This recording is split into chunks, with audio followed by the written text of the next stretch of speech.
Et en fait, les gens ne voient pas ce que tu n'as pas réussi, mais vont voir les choses qui fonctionnent. Je te donne un exemple très concret. Tellement, je pense que ce que tu dis, Seb, vaut de l'or. Une croissance qui était organique, mais hyper saine. Et je crois que c'est ça qui m'a vraiment donné l'envie. Waouh, ah, c'est vrai que ça c'est extraordinaire.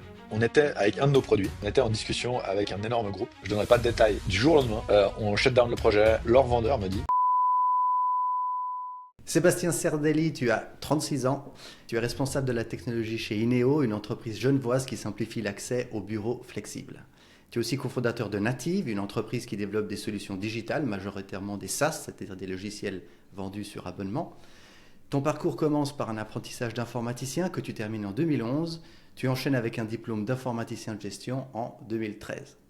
En 2015, tu deviens, ou plutôt tu reviens d'un séjour linguistique à San Francisco. Tu cofondes Native avec Grégory Cholet. Votre premier produit, c'est un logiciel pour les ostéopathes qui leur permet de gérer une relation administrative avec leurs patients. Vous créez ensuite des solutions d'accueil ingénieuses, une forme d'accueil tactile, un interphone dématérialisé qui fonctionne juste en scannant un QR code. Dès 2019, vous comptez déjà une centaine de clients sur l'arc lémanique. En 2025, tu rejoins Ineo. Fruit du hasard ou pas, on va peut-être en parler, le fondateur de Ineo, qui est Théo Sutter, était déjà client de Native. Et aujourd'hui, Ineo compte 10 adresses à Genève et c'est devenu ton activité principale. Bienvenue sur le podcast, Sébastien. Merci Giuseppe. Écoute, on va te poser directement cette question. À part ce que j'ai raconté ici, est-ce qu'il y a autre chose que tu pourrais rajouter pour te présenter, pour que la présentation soit complète? Ouais, je crois que t'as fait le tour de ce qui était intéressant pour ce podcast. Il y a plein de choses qu'on pourrait rajouter, mais dans l'ensemble, je crois que la présentation est plutôt bonne. Super, super, les détails vont venir pendant la discussion. Toi, tu as fondé Native, ou confondé plutôt Native en 2015. Qu'est-ce qui t'a donné envie de devenir entrepreneur, de t'associer? C'est intéressant, c'est une question qui revient assez souvent. Qu'est-ce qui te donne envie de devenir entrepreneur? Et en fait, je crois que c'est une sorte de naïveté, de se dire que on va pouvoir créer des choses, qu'on va avoir de la liberté. Enfin, c'est vraiment basé sur des choses qui sont pas très matérielles ou pas très pragmatiques. Je crois que juste l'envie, c'était de se dire, ok, je suis revenu de San Francisco, j'ai eu la chance d'être en colocation avec une personne qui cherchait des fonds à San Francisco pour monter sa boîte. Et puis du coup, on a beaucoup échangé là-dessus. Saad, d'ailleurs, s'il nous écoute, je le salue, puis c'est un grand ami aujourd'hui, et c'est lui qui m'a un peu donné l'envie de monter ma boîte.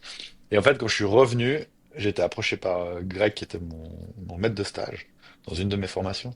Il m'a dit, écoute, Seb, ce serait cool qu'on s'associe, parce que j'ai un logiciel que j'ai créé pour les ostéopathes un peu le week-end, en side project, et puis j'ai pas le temps nécessaire à mettre à disposition pour le développer complètement. Donc, si tu veux, on s'associe et puis on lance le projet. C'est comme ça qu'est né un peu qu'est né le projet, qu'est né Native.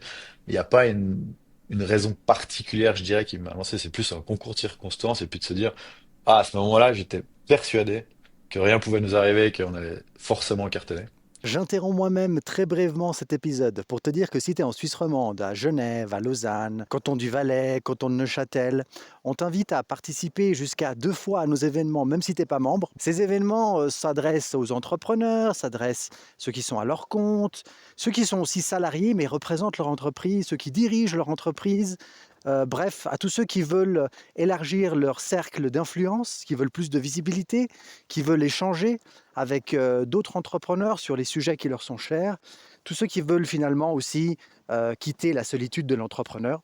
On t'invite à participer, tu vas sur cartonnet.com, tu as aussi des événements en ligne auxquels tu peux participer et tu es vraiment le ou la bienvenue. Et c'est cette naïveté un peu qui fait que tu commences. Si tu te poses trop de questions, je pense que tu le fais pas. C'est vrai que plusieurs entrepreneurs disent que s'ils avaient su dès le début tout ce qu'ils allaient affronter, ils ne se seraient peut-être pas lancés. Donc heureusement qu'ils ne le savaient pas, parce que ça valait quand même la peine. Le logiciel dont tu parlais, c'est Membu, qui est devenu ou qui s'est rapproché de Terap. C'est comme ça qu'on s'est connus d'ailleurs. Donc ça c'est sympathique. Tu peux nous raconter ton séjour aux États-Unis? Enfin, pas le séjour, mais je veux dire, qu'est-ce que ça t'a apporté ton séjour à San Francisco pour le côté entrepreneurial? Est-ce qu'il y a des choses là-bas qu'on n'a pas ici, voilà, qui t'ont enrichi à ce niveau-là ou qui t'ont motivé, démotivé, j'en sais pas. Euh, Il y a pas mal de choses qui m'ont motivé. Je pense que déjà, quand j'avais 25 ans à l'époque, quand j'ai fait ce séjour-là, et je pense que quand tu es à ce moment de ta vie, et puis j'ai fait un apprentissage, j'ai eu la chance de faire un apprentissage. Je vois ça comme une chance parce que ça m'a permis de commencer à travailler à l'âge de 16 ans. Et j'avais une certaine expérience du monde professionnel à ce moment-là. Et du coup, j'ai pu me poser des questions que peut-être je me serais pas posées si j'étais sorti des études sans avoir jamais travaillé. Et quand je suis arrivé à San Francisco, j'ai découvert un monde où les gens étaient beaucoup plus enclins à, à être ouverts sur les idées que tu as, à être positif sur les idées, sur l'envie d'entreprendre. Évidemment, San Francisco, c'est un peu la Mecque de la tech, c'est la Mecque de l'entrepreneuriat pour les gens qui viennent de l'IT comme moi. Puis du coup, en fait, j'étais un peu absorbé dans ce monde où, bah, je te donne un exemple tout bête, mais une société américaine qui fait qui a une plateforme qui permet de gérer les communications sur plein de channels, que ce soit WhatsApp, des appels ou des SMS qui s'appelle Twilio. Bah, je me souviens que le troisième jour où j'étais là-bas, bah, en fait, il y avait un monstre encart dans la rue principale à San Francisco. Vous êtes développeur pour l'interrogation, utilisez Twilio. Ça, c'est ce genre de choses. Voilà, c'était un outil novateur à l'époque. Même encore aujourd'hui, je pense que si je me balade à Genève, il y a aucune start-up ou il y a aucune entreprise qui fait ce genre de choses, qui fait de la pub dans la rue. Donc ça m'a un peu ouvert les yeux sur les possibilités qu'il y avait avec les compétences que j'avais.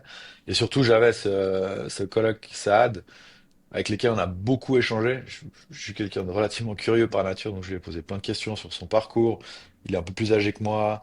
Puis lui, il avait baigné dans cette culture américaine de on fonde des boîtes, on tente, si ça marche pas, c'est pas grave, on fait autre chose, on pivote. Et je crois que c'est ça qui m'a vraiment donné l'envie. Et hasard ou pas, mais quand je suis revenu, une semaine après, Greg m'a appelé, m'a proposé ça. Donc les planètes étaient alignées et puis ça m'a vraiment beaucoup apporté de voyage. D'ailleurs, si je l'avais pas fait, je pense que je serais pas la personne que je suis aujourd'hui. Et je pense que Mhm, je serais pas vraiment devenu entrepreneur. mhm, mhm. Greg, en fait, il t'avait repéré pendant ton apprentissage, si j'ai bien compris. Il avait vu des Alors, pas qualités. pendant mon apprentissage, mais pendant un stage que j'ai fait dans le cadre de l'école que j'ai fait après mon apprentissage. Mais peut-être, lui m'a toujours dit, ouais, mais t'as la fibre entrepreneuriale. Et en fait, jusqu'à aujourd'hui, je sais pas trop ce que ça veut dire maintenant. Tu sais pas trop si c'est comme Obélix, tu tombes dedans par hasard, et puis du coup, tu développes ton caractère et tes compétences parce que tu es dedans, ou si à l'inverse, tu as les compétences et du coup, tu vas dans l'entrepreneuriat. Je sais pas dans quel sens, comme la poule et l'œuf, je sais pas dans quel sens ça va. Mais en tous les cas, c'est le parcours que j'ai eu et c'est clair que si Greg m'avait pas posé la question, peut-être que j'aurais fait autre chose. Ah, c'est Et de nouveau, intéressant, hein. ça tient ces parcours de vie tiennent finalement à peu de choses et les décisions sont en général assez fines. C'est vrai, c'est vrai. C'est fou comme une rencontre peut changer de vie ou une série de rencontres peut complètement déterminer ça. Et quand tu as lancé, donc vous avez cofondé Native avec Greg Cholet, donc 2015. De ton côté à toi, tu avais quoi comme ressources matériellement? Est-ce qu'il t'a fallu de l'argent? Est-ce que tu avais un grand réseau? Voilà. Avec quoi tu as lancé cette boîte? Alors on avait la chance, on est parti avec un...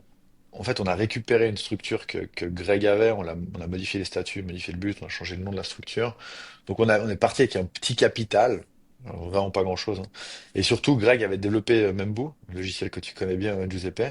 Et on avait quelques utilisateurs qui payaient des abonnements mensuels. Donc on avait un mini revenu récurrent. Et en fait, ce qui est assez intéressant, c'est qu'on s'est dit, mais comment se financer? Parce qu'évidemment que moi, j'étais dès le premier jour employé à 100% chez Native, donc il fallait trouver un moyen de payer le salaire. Enfin, c'est très concret, hein. De nouveau, on est bien loin du mythe de l'entrepreneur qui se lance avec 2 millions sur le compte et puis c'est facile de faire des choses. Là, vraiment, on s'est dit qu'il fallait trouver un setup pour pouvoir financer l'activité. En fait, ce qu'on a fait, c'est qu'on s'est dit, OK, on va essayer de développer Membu le plus possible, commercialement, développer le logiciel, le professionnaliser. Et puis, en parallèle de ça, il faut faire rentrer des fonds, donc on va utiliser les compétences qu'on a en développement pour allouer une partie du temps qu'on a pour faire du développement sur mesure pour les entreprises. Donc, au début, c'était, je sais pas, 60% de mon temps, on faisait du développement sur mesure pour des applications spécifiques, métiers pour des clients. On a eu quelques mandats comme ça, puis c'est des mandats qui nous ont permis de vivre, donc plutôt survivre les quelques premiers mois, les premières années. Puis au fil de l'eau, bah, on a commencé à s'émanciper de ces mandats qu'on avait de développement parce que nos activités par ailleurs généraient suffisamment de revenus pour pouvoir payer les charges. Et voilà, on l'a fait de manière un petit peu bootstrappée comme ça, donc pas de financement externe, ce qui te donne des avantages et des inconvénients. C'est-à-dire qu'on n'avait pas à répondre à un board ou à des investisseurs avec des retours sur investissement. Par ailleurs, ça voulait aussi dire, enfin, un des inconvénients qu'on avait, c'est qu'on n'avait pas un gros capital pour ce qui est de la boîte vite, mais ce qui fait qu'on a une croissance qui était organique, mais hyper saine. Parce qu'en fait, chaque fois qu'on signait un client, bah, ça nous ramenait du revenu récurrent, ça nous ramenait plus d'argent pour payer les charges, et puis en faisant comme ça, ben, c'est plus pérenne plus sain, mais tu crois moins vite. Ah bah, je te comprends à 100%, puis c'est exactement ce que je vis avec Insolus qui est devenu Agistral, donc vente de services à des clients, développement sur mesure, puis en parallèle des produits comme Membo qui est maintenant Therap, donc non, ça je comprends bien. Justement, ces deux modèles, peut-être qu'on a quelqu'un qui nous écoute qui soit se dit, bah, tiens, je vais lancer ma boîte de services, ou bien plutôt ma boîte de produits avec un abonnement derrière, ou quelqu'un qui est dans un modèle ou l'autre, puis il veut switcher sur l'autre. Qu'est-ce que tu aurais à dire sur ces deux modèles d'affaires, lequel tu préfères, pourquoi? Ouais, c'est une très bonne question. De nouveau, nous, on a ce modèle qui a fonctionné pour nous. Il y a pas vraiment de juste ou faux. Évidemment que dans un monde idéal, tu as envie de lancer un produit où ton effort de support et de développement est très mince et puis ton revenu par mois, il est gigantesque. Ça, c'est évidemment le modèle SaaS de San Francisco que tout le monde aimerait, que tout entrepreneur aimerait avoir. Cependant, je pense qu'évidemment qu'il y a un juste milieu entre les deux et que je pense que la nature de l'activité, la nature du service que tu vends a un impact sur le modèle que tu vas choisir. Euh, Peut-être pour donner un exemple concret. Quand on était au début de Native, on a lancé un autre produit qui est un produit qui s'appelle Welcome, qui était ou qui est toujours un écran tactile qu'on installe dans les réceptions des entreprises et ça permet aux visiteurs de pouvoir s'annoncer en choisissant la raison pour laquelle ils viennent, la personne qui vient de voir, et de rentrer en communication avec la personne dans le bâtiment pour annoncer qu'ils sont arrivés. Euh, Évidemment que tu as envie que tu amènes ta borne, tu factures au client tous les mois, il t'appelle jamais, ça tombe jamais en panne, et t'as pas besoin de faire de support. Ça, c'est le monde idéal. Dans les faits, on s'est aperçu que, d'une part, certaines entreprises ne voulaient pas avoir des abonnements, mais ce qui voulait dire qu'ils préféraient acheter one shot. Donc, bah évidemment, là, à ce moment-là, tu vas adapter ton modèle parce que faut être un peu pragmatique des fois. Tu vas pas dire, non, mon modèle, c'est de la location. Si vous voulez acheter one shot, il n'y a pas du tout. Faut que ce soit un peu win-win comme situation pour le client et pour toi. Et la deuxième chose, en fait, on s'est aperçu que la notion de service était hyper importante et que les gens en Suisse avaient une capacité à accepter le one shot et de le valoriser de manière assez importante. Je te donne un exemple. On n'a jamais voulu facturer de one shot en se disant, bah, on met tout dans l'abonnement et puis comme ça, c'est plus simple pour tout le monde. Et dans les faits, en fait, des fois, les gens préfèrent se dire, OK, non, en fait, je préfère vous payer un fils d'installation de X francs, mais comme ça, je peux percevoir la valeur du service que vous êtes en train de faire. Donc, des fois, tu as envie pour l'entreprise d'avoir un certain modèle d'affaires, mais tu t'aperçois que c'est pas le produit, le problème de la perception de valeur du client, mais c'est le modèle que tu mets en place. Et simplement en switchant parfois entre l'un et l'autre, ben, tu t'aperçois que tu réponds plus aux besoins d'une entreprise qu'une autre. Ce qui parfois paraît un peu contre-intuitif pour les gens en se disant, mais finalement, les gens veulent ton produit, c'est finalement assez secondaire ton modèle. Mais en fait, on s'est aperçu avec le temps que pour certaines entreprises, c'était important et que du coup, il fallait que nous, on s'adapte. C'est Donc, de très nouveau, intéressant, hein. je suis désolé, il y a pas de, je peux pas dire l'un est mieux que l'autre. Je, je pense qu'il y en a juste un qui, qui fit plus un marché ou un besoin qu'un autre. Mais je pense que c'est très intéressant surtout pour ceux qui sont en train de penser soit à switcher, soit à se lancer tout simplement. Parce que ça illustre à quel point c'est important, que c'est toujours le marché qui décide. Et en fait, bah, être à l'écoute, c'est peut-être 80% du job d'un entrepreneur. Enfin, comprendre quel est le problème et ce que veut le client, plutôt qu'imposer ce qu'on veut faire. Et bah ouais, c'est super, et c'est important d'être dans cette flexibilité. Si on revient encore sur tes débuts, est-ce que tu avais du réseau, enfin, ou plutôt, quel a été l'impact du réseau, des connexions humaines sur le parcours que vous avez fait avec Native? Ouais, ça, je pourrais en parler des heures aussi. J'ai eu une période de ma vie entre, je sais pas, 12 ans et 18 ans où, genre vraiment, je me suis un peu désocialisé. Donc, j'allais à l'école, je rentrais le soir, je jouais à World of Warcraft, j'ai adoré ce jeu, je jouais, je sais pas, 80 heures par semaine. Et puis, arrivé à 18 ans, je me suis dit, bon, c'est là, quand même, je pense qu'il faut changer parce qu'en ayant quasiment aucun ami, enfin, en voyant une ou deux personnes en dehors du jeu, ça va pas aller. Et du coup, bah, je me suis un peu resocialisé et le vecteur de réseau, euh, enfin, qui a augmenté mon réseau, c'est le sport. Je suis rentré dans une équipe de tennis. Ça m'a fait rencontrer plein de gens. Et pour revenir à ta question de base, je n'avais pas de réseau au début. Donc j'ai bénéficié du réseau de Greg au début parce que lui a 10 ans de plus que moi, il était intégré dans le tissu entrepreneurial genevois. Donc il m'a aussi beaucoup partagé son réseau. Ça c'est une chance, hein, parce que il faut avoir quelqu'un qui le partage, mais à l'inverse, il faut aussi avoir des gens qui prennent l'opportunité. Et j'en suis allé à fond là-dedans. Et aujourd'hui, le plus gros impact qu'on a eu sur la réussite de Native et dans, de nouveau, ma réussite professionnelle, je le dis comme ça parce que c'est pas comme ça que je le vis, mais c'est comme ça que je le phrase, c'est les gens qui t'entourent, le réseau que tu peux avoir. C'est le plus gros impact. Mais de très loin. Pour moi, c'est pas tes études, c'est pas tes ressources en financement que tu peux avoir, c'est vraiment les gens qui t'entourent. Et j'ai mis un énorme effort sur la création de mon réseau quand j'ai commencé dans l'activité. Puis quand je dis effort, enfin, là-dessus, je sais que c'est une valeur que tu partages aussi beaucoup parce qu'on a échangé en dehors de ce podcast quand même pas mal. Et je pense qu'il faut donner sans attendre de recevoir. Et que, en fait, faut vraiment aimer donner, aimer le parcours. Et pas regarder le résultat, pas se dire, ah, je donne à lui maintenant, puis dans 5 ans, quand j'aurai besoin de quelque chose, ben, je sais que je pourrais lui demander. Je pense qu'il faut être hyper vrai, c'est dire, ok, je donne, et j'aime donner, et c'est pour ça que je le fais. Point. Peut-être que la conséquence de ça, ça va être de recevoir, mais même si ça n'arrive pas, au moins, j'aurais fait un acte où je suis à l'aise avec ça et qui est en lien avec mes valeurs. Et j'ai beaucoup donné de temps, j'ai beaucoup donné d'énergie sur les premières années, encore aujourd'hui, mais évidemment qu'aujourd'hui, le feedback que j'ai, le retour, il est énorme. Et de nouveau, je l'ai aujourd'hui, j'ai pas fait tous ces efforts pour avoir ça aujourd'hui, mais la conséquence de tout ce que j'ai fait, c'est ça. Donc, peut-être pour recadrer et répondre plus à ta question, j'avais pas de réseau quand on a commencé, Greg en avait, mais pour moi, c'est le truc le plus important quand tu te lances. Juste d'avoir deux, trois personnes avec lesquelles tu peux partager tes problématiques, poser des questions quand tu dois montrer de la vulnérabilité. Tu peux pas montrer de la vulnérabilité à tout le monde. C'est pas un truc qui est hyper accepté encore aujourd'hui, bien qu'on vit dans un monde qui veut le promouvoir. Et d'avoir des gens avec lesquels tu peux donner ça et d'avoir des retours bienveillants, mais qui te challenge quand même, c'est hyper important. C'est pour moi le plus important. Alors, je suis très content que tu dis ça et tu l'exprimes extrêmement bien, notamment le fait que quand on donne, on a déjà une récompense dans le fait de donner. Et c'est vrai que si on donne pour recevoir, selon moi, ça ne fonctionne pas. Et ça ne fonctionne pas deux fois parce que nous-mêmes, on ne sera pas heureux parce qu'on a donné dans un mauvais mobile. Et même la personne qui reçoit, quelque part, inconsciemment ou pas, elle le sait, donc on n'aura pas ce retour. Donc en fait, on est complètement perdant, quoi.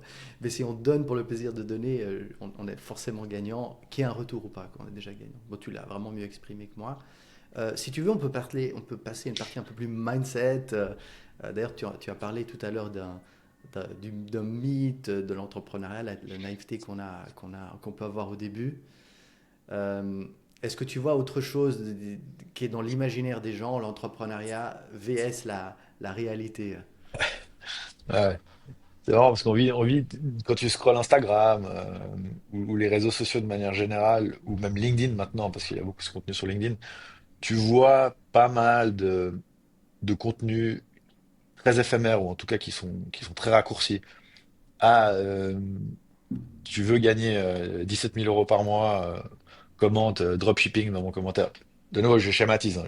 Je dis pas que c'est mal. Enfin, je dis pas que les gens qui font ce contenu sont mauvais. Je dis pas que les gens qui le consomment sont mauvais. C'est juste qu'on est dans une dynamique où les gens ont besoin peut-être d'avoir des discours qui sont relativement simples. C'est plus facile à accepter.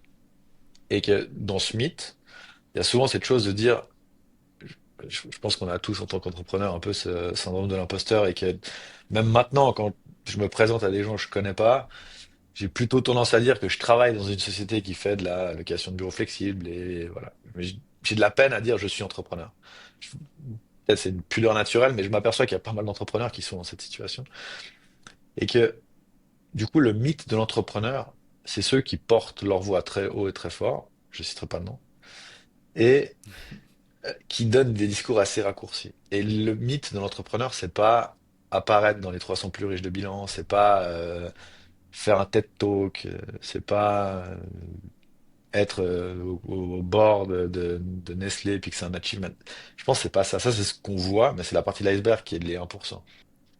Ouais, ouais, ouais. Non, non, c'est clair. C'est bien que tu l'exprimes comme ça. Et bah, c'est marrant parce que hier, j'étais aussi avec un repas avec des amis Et puis quelqu'un qui était parmi là, lui il est même pas entrepreneur, mais voilà, il fait plein de trucs dans la tech comme ça. Et puis il y a un jeune comme ça de 16 ans qui lui a dit: oh quoi, tu fais pas du dropshipping toi? En fait, c'est fou parce que sur les jeunes, ça a un impact énorme parce qu'ils voient que ça. Et malheureusement, le genre de contenu qu'on est en train de créer maintenant, je pense pas qu'il va être consommé par des jeunes. Bon, s'il y a des ados qui voient ce contenu, on est très heureux, hein. Continuez à regarder.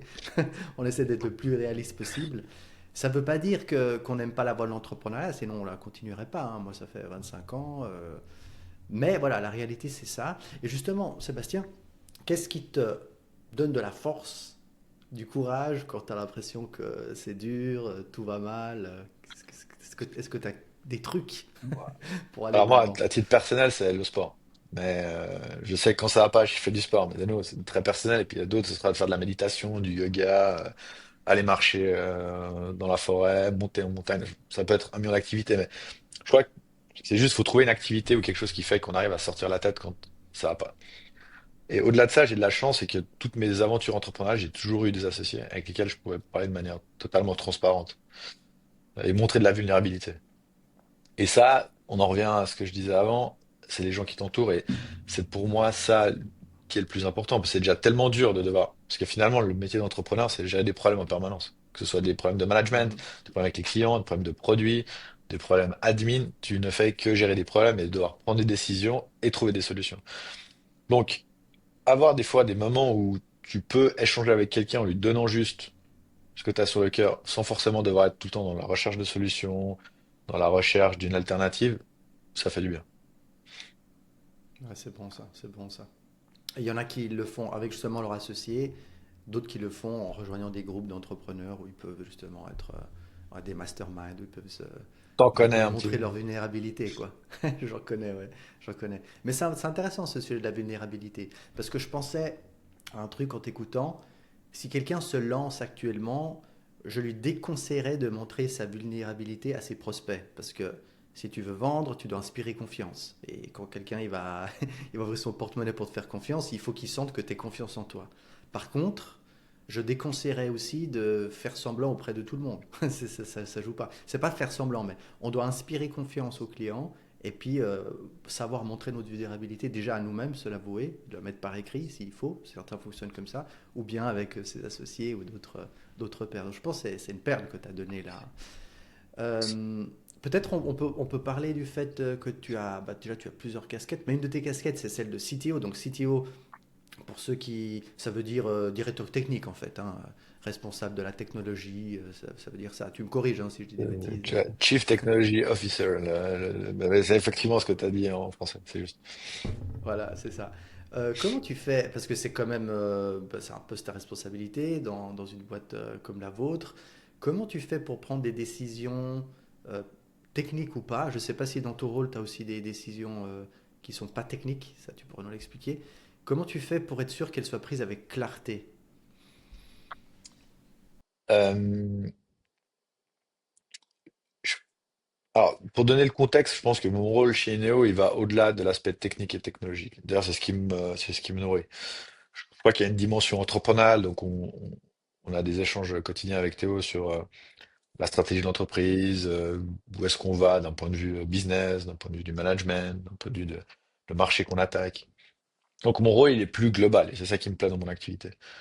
D'ailleurs, je pense que tout entrepreneur, tu peux pas le mettre dans une case, genre, ok, tu t'occupes que de la tech et puis tu fais rien d'autre. Je pense qu'il sera malheureux. Euh, pour en revenir plus sur l'aspect technique, surtout qu'aujourd'hui, on a une petite équipe chez nous, on est 8. Euh, donc c'est sûr que les choix techniques, il y a à l'interne, il y a moi qui ai les compétences techniques pour exécuter, pour prendre des décisions, et tu les prends avec clarté quand tu arrives à objectiver les choses. Je te donne un exemple tout bête, hein, mais on a dû changer le logiciel de gestion qu'on a en interne pour gérer nos clients. On va bientôt le mettre en production. Finalement, le choix de ce logiciel, c'est simplement une liste que j'ai faite entre les besoins qu'on a et les fonctionnalités de X produits qu'on a comparés.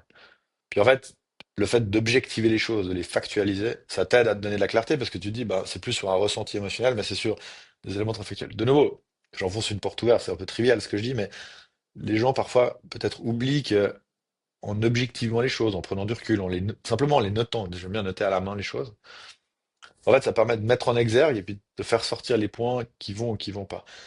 Et la clarté vient avec cette forme d'objectivité que tu arrives à avoir. Tu peux aussi l'avoir en échangeant avec d'autres personnes qui sont dans ton milieu ou simplement en échangeant avec tes collègues.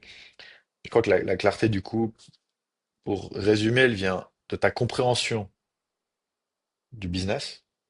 Donc, quand tu veux mettre un produit, typiquement, on a un CRM en place, je crois que pour faire le bon choix du CRM, tu dois avant tout être capable de comprendre l'ensemble du processus et d'utilisation et du spectre dans lequel évoluent les gens dans ce CRM. Une fois que tu as compris ça et que tu arrives à objectiver les choses, tu pourras pas prendre de mauvaises décisions.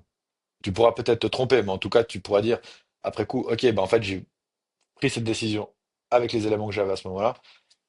Bah, peut-être les éléments ont changé, mais soit j'ai mal compris, soit les gens ont mal exprimé, soit je me suis juste trompé. Mais en général, ça n'arrive pas. Ouais, c'est ça, tu pourras pas t'en vouloir d'avoir pris une éventuelle mauvaise décision. Mais tu vois, tu dis c'est peut-être trivial et tout, mais à mon avis, le succès ou la réussite ou le fait qu'on soit content de ce qu'on fait, ça dépend vraiment des fondamentaux, des bases. Et voilà, le simple fait de faire une liste avec, de mettre par écrit les choses, je pense que c'est un bon conseil que tu me donnes. Si on parle maintenant un petit peu d'acquisition, avec Native, bah, il fallait bien démarrer avec les premiers clients. Si j'ai bien compris, vous aviez déjà des ostéopathes qui utilisaient la solution, qui avaient déjà une petite base. Mais après, pour trouver vos premiers clients en vente de services, vous avez fait comment comment vous avez signé votre premier client? Comment ça s'est passé? Alors pour Membo, donc le logiciel que tu connais bien pour les ostéos, on a essayé plein de choses. C'était hyper formateur. Mhm. Il n'y a pas grand-chose qui a fonctionné, pas tout à fait franc, à part un truc. Mhm. Et en fait, on savait pas trop comment marketer avec les ostéos. Puis on s'est dit avec Greg, mais en fait, ce serait assez cool. On n'a pas de business physique, mais ce serait chouette de faire quelque chose de physique pour les ostéos. Et en fait, on s'est dit, bah, on va faire pris une liste de tous les ostéos de Genève. On a pris chacun notre vélo, puis on allait ensemble avec nos flyers. On s'est dit, bah, on va présenter Membo aux ostéopathes. De nouveau, pas mal de naïveté, mais je sais pas si tu es déjà rentré dans un cabinet d'ostéopathie, mais il y a très peu souvent une réceptionniste. Puis, ben, Mhm. 95% de l'activité de l'ostéopathe, c'est traiter les patients. Donc, quand tu rentres dans son cabinet, il y a personne. Donc, on se retrouve à faire le tour de Genève une matinée en se disant, ben, en fait, les gens seront jamais accessibles. Et ça sous-entend que on a eu plusieurs infos, qu'on n'arrive pas à les avoir physiquement, et surtout qu'on les aura jamais au téléphone. Donc, comment on arrive à les atteindre? Et finalement, ce qui a marché pour nous, c'est le marketing digital. Relativement simple. Google Ads. C'est comme ça que ça a fonctionné. Mais juste le fait de faire ce process, d'imprimer des flyers, d'être tout content avec notre truc physique. Ah, on a eu l'idée du siècle, personne ne l'a fait. Puis s'apercevoir que quand on l'exécute, en fait, ça fonctionne pas parce qu'on n'avait pas pensé à ça. De nouveau, les gens, après coup, en entendant ce que je suis en train de dire, ils diront peut-être, ah ouais, bon, bah, ils sont pas très malins, ils devraient quand même plus se douter que les ostéopathes sont pas là. Mais au moment où on l'a fait, on n'y a pas pensé. Et ça nous a beaucoup appris. Ouais, ouais, c'est toujours dans l'exécution qu'on sait si l'idée elle est Totalement. bonne ou pas. Et même Google Ads, là tu dis ça a été une bonne idée, ça aurait pu être aussi une mauvaise idée. Maintenant, ça paraît évident, mais peut-être pas, hein. Peut-être que les ostéos, si on prend cet exemple, ils expriment pas leurs besoins sur Google. Il y a des populations qui ne le font pas du tout. Et moi, ce que je retiens de là, si tu permets, la leçon, c'est en fait, il faut exécuter le plus vite possible pour avoir la data, quoi. Faut faire une liste de toutes les Comme, hypothèses que les gens pensent être justes et puis trouver les axes ou les actions à mettre en place pour valider ou non ces hypothèses. De nouveau, c'est juste une question statistique, hein. Si t'en fais ouais, 3 ouais, ouais. ou si t'en fais 100, bah, si t'en fais 3, il y a quand même plus de chances que les 3 fonctionnent pas. Par contre, si t'en as 100, bah, t'as quand même beaucoup plus de chances que statistiquement, il y en a quelques-unes qui fonctionnent. Donc, il faut C'est ça, exécuter. c'est ça. Et vu de l'extérieur, on aura tendance à avoir ce biais du survivant de la réussite en disant ah ouais, super, il a réussi en faisant ça, mais on oublie qu'il a fait 99 autres trucs qui n'ont pas marché. Et finalement, l'entrepreneur qui réussit, c'est celui qui essaie le plus de trucs, quoi, jusqu'à ce que ça fonctionne, hein, comme l'inventeur de l'ampoule ou comme ça. Maintenant, d'un autre côté, avec Native, vous avez quand même réussi à te sortir ton salaire pendant un certain temps par la vente de services. Vous avez scalé, on a parlé tout à l'heure d'une centaine de clients aidés. Alors, je pense qu'il y a des petits et des grands, hein, Très bien. c'est pas 100 fois Nestlé, bien entendu. Mais voilà, est-ce que tu as des conseils, des astuces à donner pour quelqu'un qui... Alors je comprends que tu t'aimes pas donner des conseils, mais peut-être expliquer comment ça a fonctionné pour vous, pour quelqu'un qui vend, qui, pas qui vend, mais qui, ouais, qui vend son temps ou qui lance une agence de service, quelle qu'elle soit. Est-ce qu'il y a une leçon, un partage à ce niveau-là? Ouais, je redirais ce que j'ai dit avant, c'est qu'on a essayé beaucoup de choses. Et en fait, les gens ne voient pas. C'est un biais de perception, hein. Les gens ne vont pas voir ce que t'as pas réussi ou parce que tu communiques aussi pas dessus, mais ils vont voir les choses qui fonctionnent. Je te donne un exemple très concret. Le dernier Mhm, produit qu'on a chez Native et qui fonctionne le mieux, on a des clients dans tout l'arc lémanique, ça répond à un vrai besoin, c'est un interphone sous la forme d'un QR code qu'on installe en général à l'entrée des bâtiments. Ça permet aux mhm, visiteurs qui viennent de scanner le QR code, avoir un interphone digital qui apparaît, puis de rentrer en contact avec mhm. la personne qui vient de voir dans le bâtiment et de pouvoir discuter avec elle, de manière anonyme et Ça confidentielle. s'appelle... c'est Welcome, c'est Ça, ça? j'y viens. Le produit, là, le QR, Ok, c'est QRBell. Et ok. quand je présentais ça, enfin, même aujourd'hui, quand je présente ça aux prospects ou à des gens, on a un retour qui est ultra positif. Je me dis, c'est Mhm, génial, comment vous avez eu l'idée, etc., etc. Puis quand je dis, ah bah on l'a développé en interne, en fait, pendant le Covid, je leur explique l'histoire, on a eu l'idée avec un QR code, etc. Ah mais c'est génial. Et j'ai entendu une ou deux fois dire, les gens, vous êtes des génies. Alors, j'y crois pas du tout, hein. Je- mais je reprends les gens dans cette situation, je leur dis, mais vous vous rendez bien compte que c'est la matérialisation de plein de choses qui n'ont pas fonctionné avant. Et du coup, pour avoir ces choses qui n'ont pas fonctionné, c'est qu'on a testé beaucoup de choses.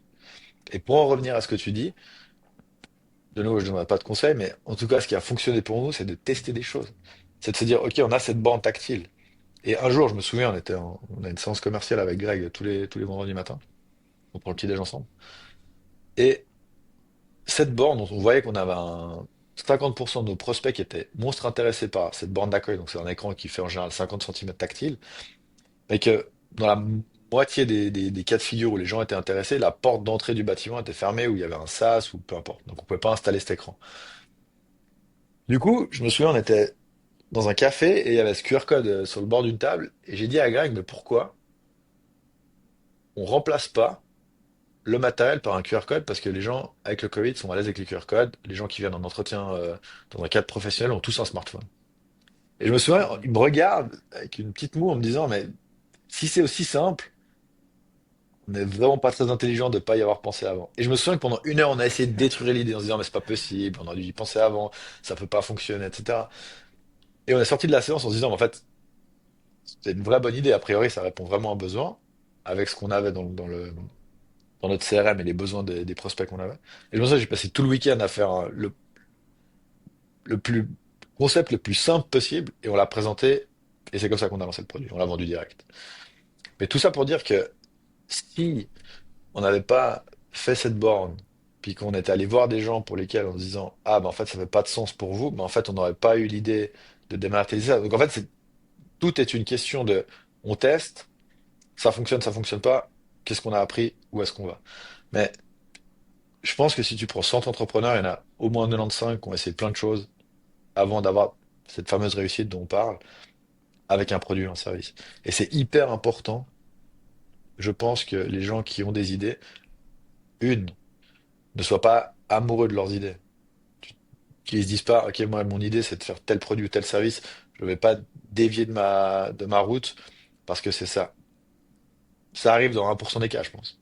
Du premier coup, avec la bonne idée, la bonne exécution. Donc, faut pas hésiter à se dire, ok, en fait, j'ai eu cette idée-là, mais je vois que le marché répond pas ou pas comme je veux, donc je pivote, je vais là, puis finalement, ah bah en fait, c'est pas le produit qu'il faut pour le marché. Ok, bah je fais le produit comme ça. C'est hyper important de tester le maximum de choses. C'est ce qui nous a permis, nous, d'avoir des produits ensuite qu'on arrive à vendre relativement facilement, en tout cas, qui répondent à un vrai besoin. Mais tellement, je pense que ce que tu dis, Seb, vaut de l'or. Je sais que pour qui l'a compris, c'est une évidence, c'est clair. Mais je te promets, Seb, qu'il y a plein de gens qui l'ont pas compris. Ça fait des années qu'ils disent, ouais, je vais lancer mon truc et tout. Ils cherchent l'idée parfaite, ou ils pensent que leur idée est parfaite, mais justement, ils veulent tellement l'exécuter parfaitement qu'ils se lancent jamais. Et en réalité, c'est seulement parce bah, je ne vais pas répéter ce que tu as dit, mais voilà, il faut juste passer à l'action pour avoir finalement le truc qui fonctionne. Puis quand je pense à mes potes qui sont entrepreneurs depuis, allez, on va dire, plus de 10 ans, Aujourd'hui, ils font tous, quasi tous, un truc différent de ce qu'ils faisaient au début. Parce que c'est en mettant sur le marché un truc, en écoutant leurs clients, qu'ils se disent ah bah tiens, ils avaient peut-être même pas pensé en fait quoi. Donc ouais, je le dis tout le temps, hein, fait est mieux que parfait. Dans le sens, c'est parce que tu fais que tu vas avoir l'idée du truc parfait entre guillemets. Ça, j'aime pas parfait, mais on se comprend quoi. Donc Et puis, je pense que là, ça va aller de l'ordre ce que tu dis, hein. Petit aparté de ma part pour préciser que dans mon cas, de ma propre expérience, la question de la clarté stratégique et du passage massif à l'action, ce sont les deux éléments qui m'ont le plus aidé à progresser dans mes business, littéralement à briser des plafonds de verre. Et c'est vraiment ces 2, 3 dernières années dans le mastermind que j'ai pris conscience de tout ça. Et je t'invite toi aussi, si tu souhaites prendre de la hauteur, si tu souhaites profiter d'un petit groupe de confiance qui t'aide à te débloquer de certaines situations, à rejoindre le mastermind, en tout cas à t'y intéresser, comprendre qu'est-ce que c'est, comment ça peut t'aider. Tu peux aller sur cartonné.com, tu cherches la rubrique mastermind, tu verras de quoi il s'agit, comment ça fonctionne. Peut-être que toi aussi, ça pourra t'aider à avoir plus de clarté et à passer massivement à l'action. Si quelqu'un hésite encore. ouais, et de nouveau, je pense que tu vois, les gens qui font, finalement, je suis pas sûr que il y en ait beaucoup. Je dis pas ça avec, je dis ça avec beaucoup de pudeur, pas en disant que les entrepreneurs sont nuls parce qu'ils font pas du tout. Cependant, ça dit quelque chose qui est important. C'est que j'ai entendu régulièrement sur les entrepreneurs qui voulaient se lancer quand ils avaient une idée. Non, je veux pas vraiment partager mon idée. J'ai pas envie qu'on me la vole, etc. Je comprends, hein, parce que j'ai été dans cette situation. Cependant, je pense que ce que tu perds en ne partageant pas ton idée est plus important que le risque que tu prends en partageant ton idée. Il y a un moment donné, la partager, ça veut aussi dire avoir des retours, pouvoir bénéficier de l'expérience d'autres personnes. Et le fait de pas le dire, bah, ça t'enferme un petit peu dans ton monde. Alors certes, tu prends aucun risque parce que personne peut te copier, parce que ils ont pas l'idée. Mais en même temps, il y a combien de personnes, si tu le dis à 100 personnes, il y a combien qui vont te copier, qui vont avoir la volonté de le faire? Finalement, pas beaucoup. Enfin, ton risque il est très limité. Donc, je recommanderais à n'importe qui de parler le plus possible de leurs idées. Évidemment, cela ne vaut pas pour Novartis qui développe un nouveau médicament et puis qui a une formule secrète, bien évidemment, mais dans l'entrepreneuriat que nous on connaît avec la création de produits et de services qu'on connaît, je pense qu'il faut le partager le plus vite possible et à le plus de personnes possible. Non, mais totalement, totalement. Et encore, dans le cas de Novartis, eux, ce qu'ils vont pas partager, c'est la recette. Mais l'idée qui est celle de vendre un médicament pour, je sais pas, éliminer une maladie ou réduire une maladie, cette idée, elle est connue, partagée et il n'y a pas de problème, quoi. Mais c'est vrai qu'on a tendance souvent à surestimer la valeur d'une idée, à sous-estimer la valeur de l'exécution. Et dans la plupart des cas, la valeur de l'idée, c'est 1, l'exécution, c'est 99, quoi. Il n'y a rien à faire, quoi. C'est... Totalement. Et puis, L'importance de surdélivrer aussi, en fait, de surprendre tes premiers clients bien pour qu'ils deviennent ambassadeurs, ça aussi, c'est totalement sous-estimé. Et ça, c'est que de l'exécution. Parce que ton client, quand tu as vendu ton idée, il l'a compris, hein. Mais c'est l'exécution qui va faire waouh et qui va devenir ambassadeur. Et ça peut faire un effet incroyable sur la croissance d'une alors, entreprise. j'ai une petite anecdote qui est, j'espère, intéressante. Je suis exactement dans ce cas de figure. Je donnerai pas de détails exprès parce que j'en ai plein dedans. Ok. Mais on était avec un de nos produits, on était en discussion avec un énorme groupe pour intégrer notre produit. Alors, annuaire de partenaires avec lesquels de nouveau je fais exprès de rester un peu de rester un peu vague. Et on a eu un call avec des ingénieurs en Allemagne, on était assez loin dans la discussion, on devait recevoir le kit pour intégrer notre produit. Et du jour au lendemain, avec Greg, on reçoit un email de la direction. On shut down le projet, on met en stand-by, désolé. Aucune réponse, pas d'explication, etc. Je vais à une foire, enfin, à une conférence, et il y a ce prestataire en question qui est un énorme groupe. Je vais sur leur stand, et leur vendeur me dit, ah, mais on a un nouveau produit qui va sortir, etc., etc. Et la personne en question me décrit le produit, et c'est un pour un le même discours commercial qu'on a nous, et exactement le même produit.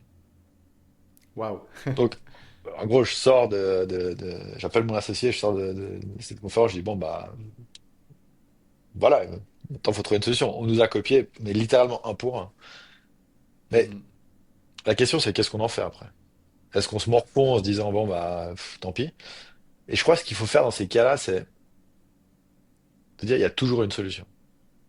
Et nous, en l'occurrence, notre solution, c'était de pivoter, de dire, OK, mais en fait, cette entreprise a un certain type de marché, d'entreprise.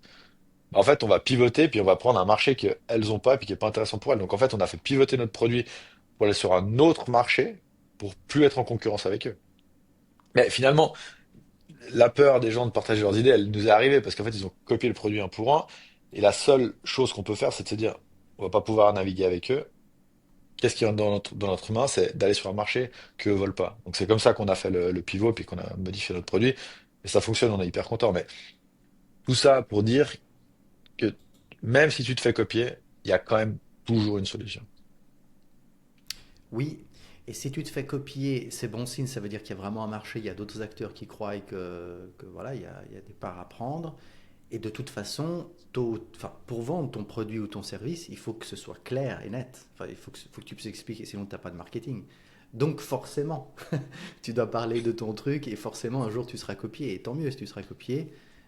Après, c'est l'exécution qui fait la différence et la qualité du service. Ou voilà, trouver un nouveau marché, ça c'est très bien. Alors écoute, un sujet qui est vraiment important pour moi, parce que ces dernières années, je prends de plus en plus conscience à quel point le fait de gérer notre ressource la plus importante, c'est essentiel, c'est-à-dire le temps. C'est vraiment ce qui a le plus de valeur pour moi, je pense. Vu que tout à l'heure tu parlais de liberté et compagnie, voilà. La valeur est dans le temps qu'on a avec les années qui passent. Est-ce que toi, bah déjà, est-ce que tu crois à la séparation vie privée, vie perso, pardon, vie pro, vie privée? Comment ça se passe pour toi? Comment toi tu vois les choses, juste pour Ouais. introduire le sujet? Euh, je pense que pour être dans une utilisation saine de ton temps, ça revient avec ce que tu disais au début, c'est que tu dois aimer le processus, tu dois aimer le chemin. Je ne crois pas que tu peux te lancer dans l'entrepreneuriat en disant je veux devenir riche ou je veux être CEO d'une boîte de 100 personnes. Je pense que tu dois apprécier le chemin de parcours, peu importe l'outcome que tu vas avoir. Parce que si tu aimes ça, bah, ce sera Mhm. beaucoup moins un effort que si tu te voiles l'objectif et que tous les jours tu dois te lever en disant je dois atteindre cet objectif. Aujourd'hui, ça va être encore dur. Donc, l'utilisation du temps, moi, j'ai aucun problème. Enfin, j'ai beaucoup bossé le week-end, le soir, etc. Donc, je pense que c'est juste une sorte d'équilibre à trouver. Quel est l'impact sur les gens qui sont autour de toi? Si tu as une famille, pas de famille, si tu as des contraintes, si tu as des obligations. Mais dans l'ensemble, moi, j'ai jamais mis du temps dans mon travail comme étant une contrainte. Et quand je vois les entrepreneurs autour de moi, j'ai l'impression que c'est une constante là-dedans. C'est souvent le cas. Je sais pas comment toi Mhm. tu le vis, mais typiquement, je fais un podcast comme ça. Après, je dois aller faire une intégration d'un logiciel. Bah, j'ai pas l'impression que là, je suis en train de faire un effort et puis après, je fais un effort. C'est certes de l'énergie, c'est certes du temps, mais je vois plutôt ça comme quelque chose de positif. Je crois que c'est ça. Où j'ai du plaisir. Ouais, ouais, bah, moi je me retrouve. Moi, je dis souvent que mon jour préféré c'est le lundi parce que vraiment, hein, je me réjouis de reprendre le travail. C'est un vrai plaisir et je me rends compte que c'est un luxe, hein, Totalement. parce que bah, on est entouré de gens que c'est pas du tout le cas. Déjà le vendredi soir, ils sont tristes à l'idée de retourner au travail le lundi. Voilà, après il y a d'autres sujets. Euh, est-ce qu'on est-ce qu'en fonction de l'âge qu'on a ou des responsabilités familiales ou pas qu'on a, est-ce qu'on se dit, voilà, je travaille jamais les week-ends, je travaille jamais. Par exemple, moi j'ai un copain avec qui j'ai partagé les bureaux, qui est à Carouge, c'est Adriel, si tu nous entends, Celsius. Je ne sais pas si c'est le cas maintenant, mais pendant 10 ans, on a partagé les bureaux. Moi, ça m'impressionnait dès le début. Lui, à 17 heures, il coupait, il partait, il rentrait. Il avait vraiment un horaire comme un fonctionnaire alors qu'il était entrepreneur.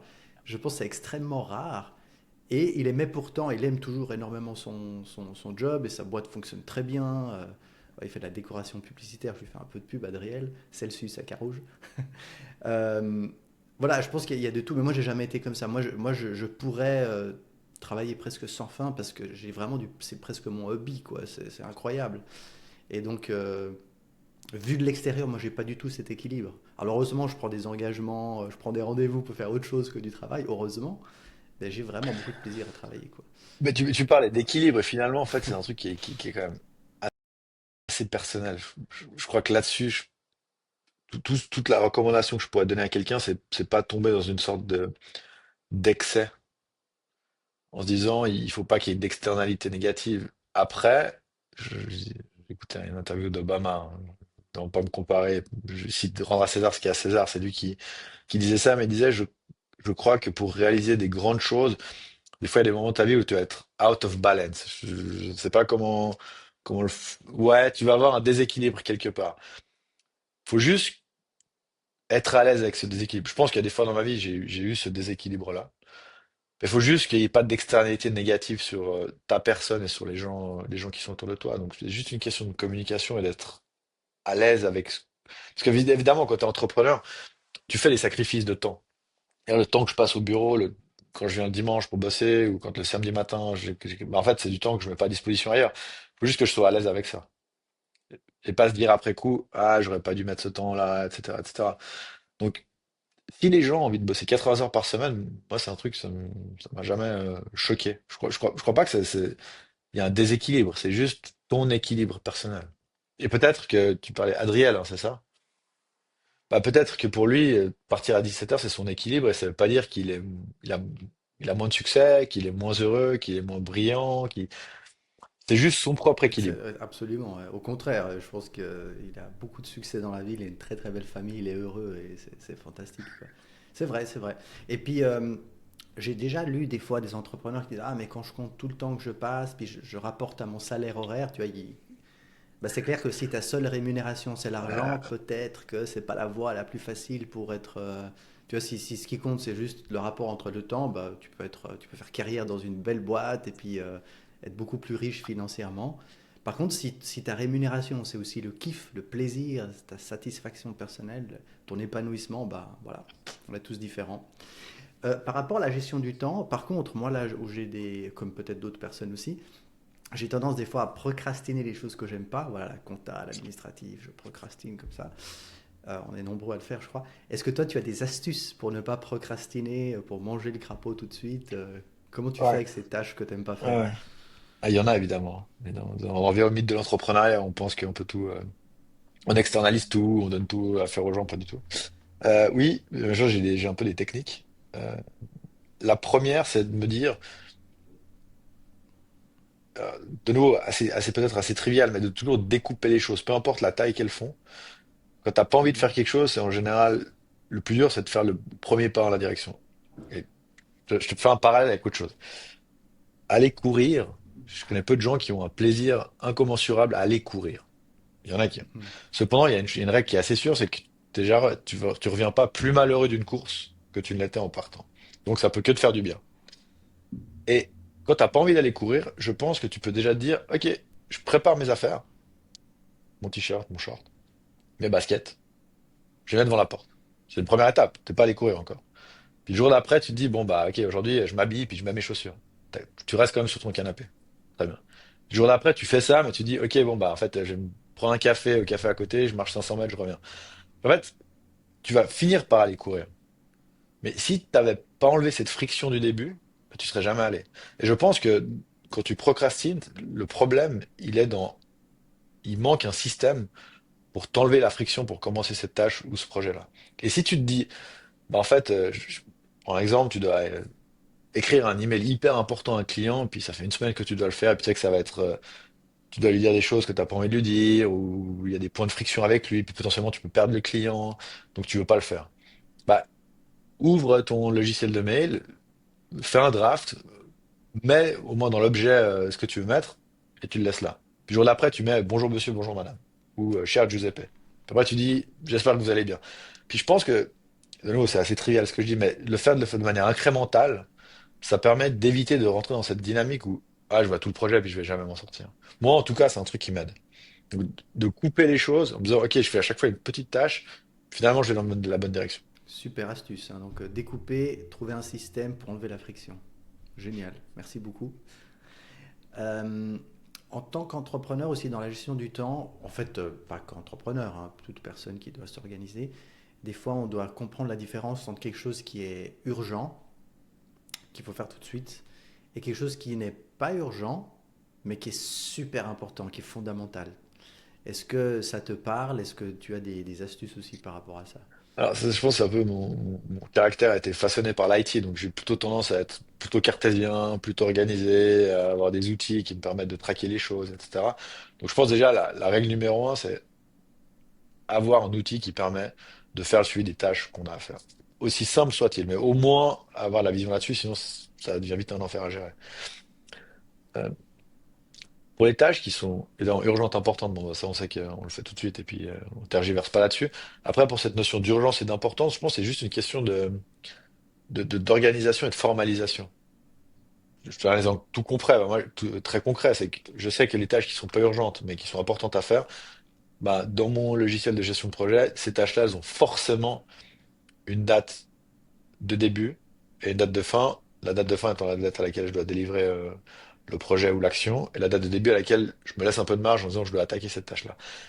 Mais de nouveau, c'est juste une question de formalisation et de avoir cette capacité de pouvoir se dire, OK, est-ce que c'est urgent ou important? Mais ça vient quand même plutôt avec l'expérience, d'arriver à qualifier ça. Au début, évidemment, quand on est entrepreneur, je te donne un exemple très simple, hein.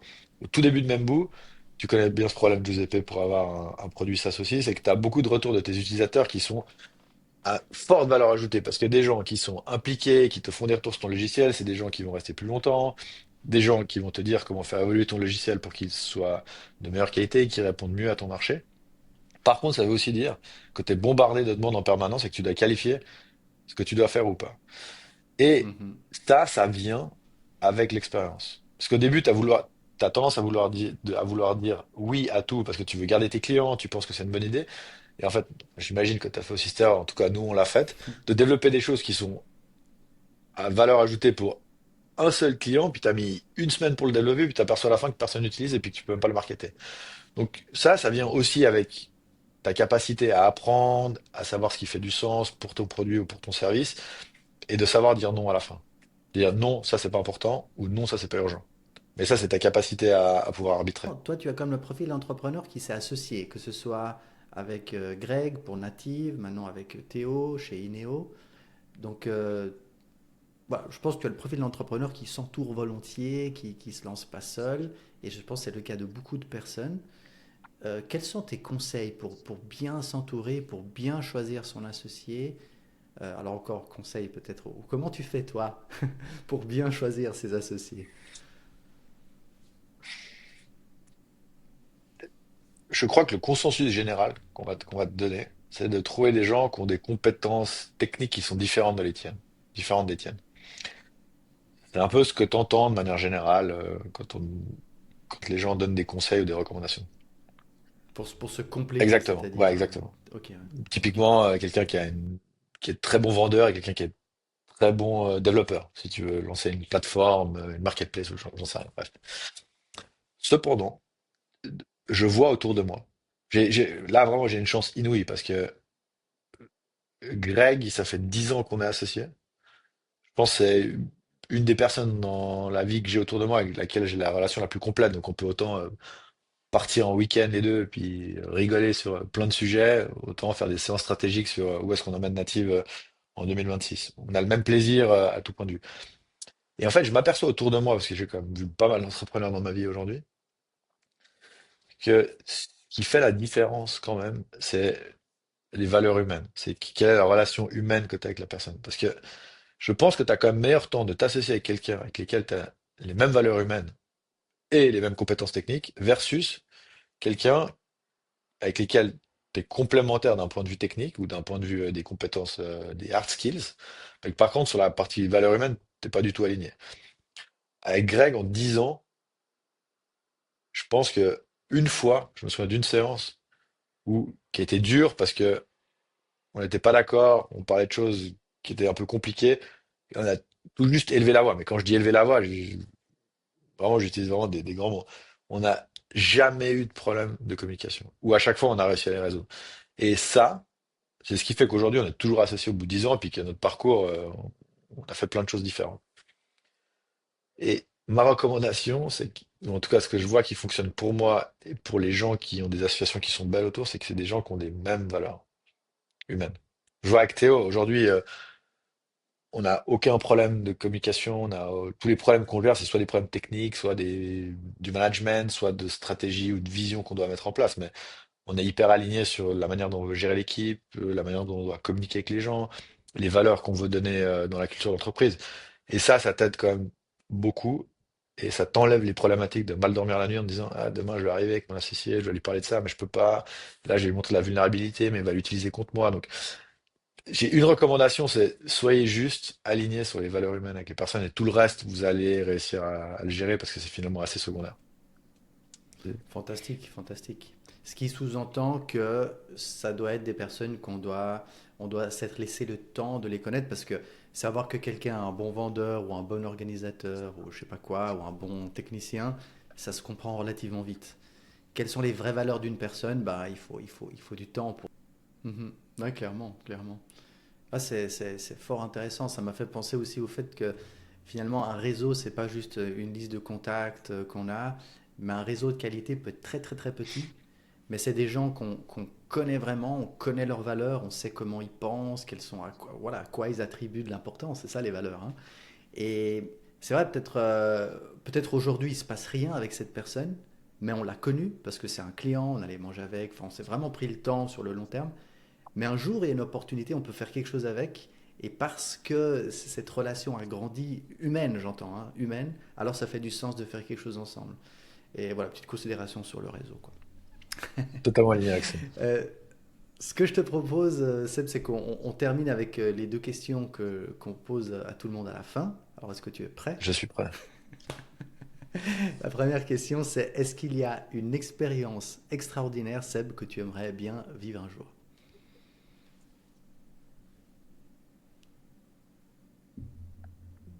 Voir la Terre depuis l'espace. Waouh, ah, c'est vrai que ça, c'est extraordinaire. Eh ben, je te souhaite de pouvoir vivre un jour cette expérience. Et la dernière question, c'est finalement, c'est quoi le vrai succès dans la vie selon toi? Ouf. On est reparti pour un podcast d'une heure et demie, Giuseppe, hein, si tu veux que j'avoue. C'est la réponse de Miss Univers, hein, mais c'est être heureux. Non, être heureux. Être aligné avec les actions qu'on fait tous les jours. Magnifique. Je suis d'accord avec toi. Si on souhaite te contacter, toi ou tes associés, donc Théo Souter chez Ineo, Grégory Cholet chez Anative, comment on fait? Quel est le meilleur moyen de vous contacter pour aller boire un verre avec vous, étendre notre Avec réseau? grand Qu'est-ce qu'on plaisir. Et fait? donc sur chacun des sites qu'on a, vous trouverez nos coordonnées. Donc n'hésitez pas à envoyer un petit message. Toujours avec grand plaisir pour échanger. Enfin, Giuseppe est quelqu'un de rassembleur et qui a toujours des belles idées sur, sur le fait de rassembler les gens. Donc je trouve chouette de faire perdurer un peu cette envie-là. Donc n'hésitez pas à nous envoyer donc soit sur native.ch ou ineo.ch. Super, excellent. Donc Native, c'est Native avec un S à la fin, au pluriel, hein, natives.ch, ou bien Ineo, YNEO.ch. Est-ce que c'est juste? Exactement, c'est juste. Magnifique. Sébastien, merci beaucoup d'avoir été avec nous pour la valeur que tu nous as accordée, pour ton temps. On sait qu'il est précieux. Et merci aussi à tous ceux qui nous ont écoutés jusque-là. Et puis, très très bonne journée. Merci à toi qui as regardé cet épisode jusqu'au bout.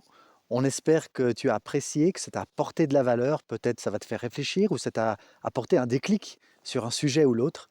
Et maintenant, on t'invite à faire une de ces trois choses, de la plus simple à celle qui est la plus généreuse finalement. La première, et ça c'est clairement la base, c'est de liker cette vidéo et surtout de t'abonner. En t'abonnant et aussi en activant la cloche, tu as beaucoup plus de chances d'être averti lorsqu'on sort un prochain épisode. Et crois-moi, on en sort beaucoup et il y en a qui arrivent avec énormément de valeur. La deuxième chose qu'on t'invite à faire, bien entendu, c'est de penser à un ami, une personne à qui cette vidéo pourrait être utile, ce podcast pourrait lui apporter de la valeur. Tout simplement, tu appuies sur le bouton partager ou tu copies l'URL et tu lui envoies cette vidéo. Comme ça, la personne en question te sera infiniment reconnaissante et nous aussi, parce que ça nous aide à faire connaître la chaîne, faire connaître le podcast et donc ça nous encourage à continuer sur cette voie. La troisième chose qu'on t'invite à faire, attends, c'est quoi déjà? J'ai oublié. Ah ben non, mais c'est clair. peut-être que pendant l'épisode, tu as pensé à quelque chose, une question, tu aurais voulu poser une question à l'intervenant, de l'intervenant, et donc on t'invite maintenant à la poser ici en commentaire. Comme ça, soit moi-même, soit la personne pourra répondre, et c'est une façon de continuer les échanges. Je te dis à bientôt sur cette chaîne ou ailleurs sur cartonnet.com.